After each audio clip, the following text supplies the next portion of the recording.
号なのだ。みんな元気にしてたのだ。ナビゲーターのズンダモンなのだ。今日はね、アフリカの紅海に面したとってもユニークな国、エリトリアに注目していくのだ。実はね、エリトリアの首都アスマラはユネスコ世界遺産にも登録されてるイタリア植民地時代のアールで古建築がたくさん残ってるのだ。まるで時間が止まったみたいでとっても素敵なのだ。今回はそんなエリトリアについてズンダモンが選んだとっておきのニュースを全部で3つ紹介していくのだ。中でも特に注目なのが3つ目のニュースなのだ。エリトリアの独特な発展を理解するという記事なんだけど、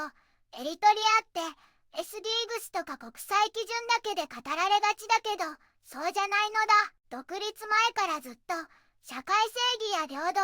自立を大切にしてきたその独自の発展の道のりを深掘りしてくれるのだ。自立は孤立主義じゃないって話とか、国民への無料医療、教育、そして国民同士の強い連帯とか、外部の枠組みじゃなくって、エリトリア自身の強さで未来を切り開くヒントがいっぱいなのだ。もしこの動画が面白いなって思ったら、高評価とチャンネル登録もぜひぜひお願いするのだ。さあ、みんなでエリトリアの奥深い世界を一緒に見ていくのだ。エリトリアはアフリカの各紅海に面した美しい国なのだ。首都アスマラは独特のアールで古建築が世界遺産にも登録されているのだよ。長い植民地時代を経て1993年にエチオピアから独立した新しい国で、現在は一党制の移行期政府が統治しているのだ。人口は約600万人。多民族国家なので多様な文化が息づき、コーヒーを囲む伝統儀式も大切にされているのだ。主要産業は農業、金などの鉱物資源も豊富に眠っているのだよ。近年、エチオピアとの歴史的な和平合意が成立し、地域情勢の安定に貢献していることが注目されているのだ。これから観光開発も進み、その秘められた魅力がもっと多くの人に知られるようになるかもしれないのだ。一つ目のニュースなのだ。アディケイ病院における白内障手術の成功という記事なのだ。エリトリアのアディケイ病院で白内障の手術が大成功したのだ。7月14日から8月18日までの間にスーダンのアルベセル眼科医チームとの協力でなんと400人以上の患者さんが手術を受けたのだ。待機リストにいた患者さんたちが周辺地域から集まって無事に視力を取り戻したのだ。この素晴らしい手術は無料で提供されたのだよ。病院の医療ディレクターさんによると、患者さんたちはセナフェやアディケイなどの地域から来たそうなのだ。保健省の担当者さんもアルベセルチームとの協力は15年以上続いていて、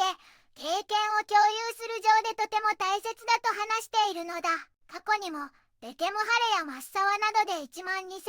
もの国民に同様の手術が行われてきた実績があるのだって。アディケイ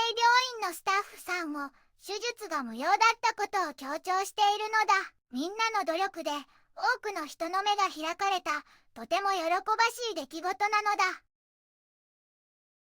2つ目のニュースなのだ。マッサワでの冷暖房システム研修という記事なのだ。エリトリアのマッサワで冷却暖房システムの3ヶ月間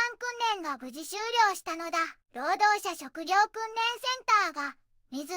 土地、環境省と国防省と協力して16名の若者たちに技術を教えたのだ。この訓練は 70% が実践的で、参加者は関連省庁の職員さんたちだったのだ。エリトリア労働者全国連盟のハブテマリアム・テスファミカエルさんは実践の大切さを強調したのだ。また国防軍訓練センターのメハリ・フェセハさんは技術に裏打ちされた訓練はすごく重要だと述べ、習得した知識を実生活で役立てるよう参加者に呼びかけたのだ。水、土地、環境省のロベル・ティブロンさんはこのような職業訓練が持続可能な開発に大きく貢献するって言って、今後も同じような訓練を続けていくって約束してくれたのだ。みんな新しいスキルを身につけてエリトリアの発展に貢献するのだ。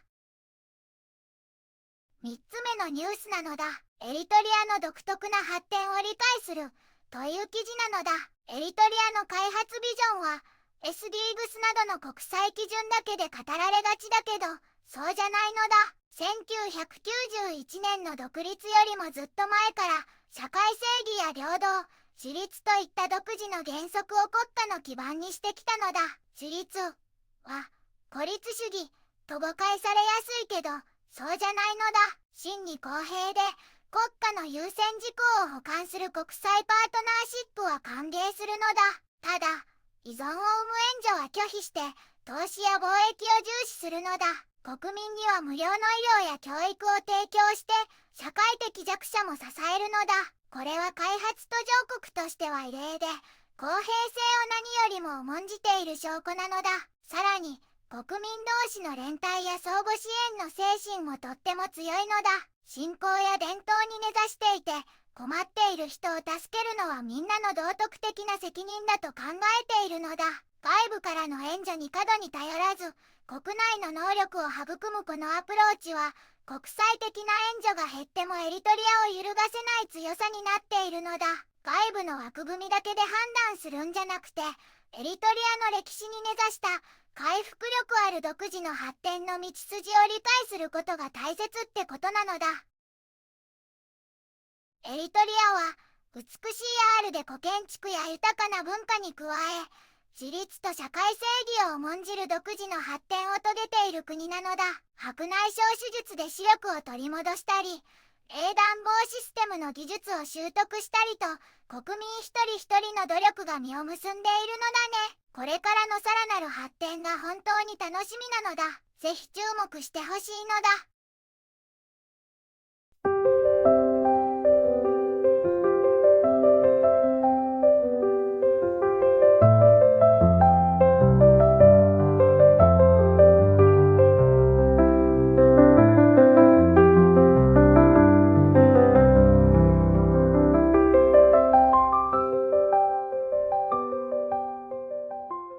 こんにちはなのだ。この番組では世界のあまり知られていない国や地域からちょっと不思議でちょっと感動するニュースをお届けするのだ。日本ではあまり話題にならないけど、世界には僕たちが知らないままの出来事や優しさや驚きに満ちた物語がたくさんあるのだよ。テレビでもネットでもあまり見かけないけれど、本当はもっと伝えられるべき小さな世界の声、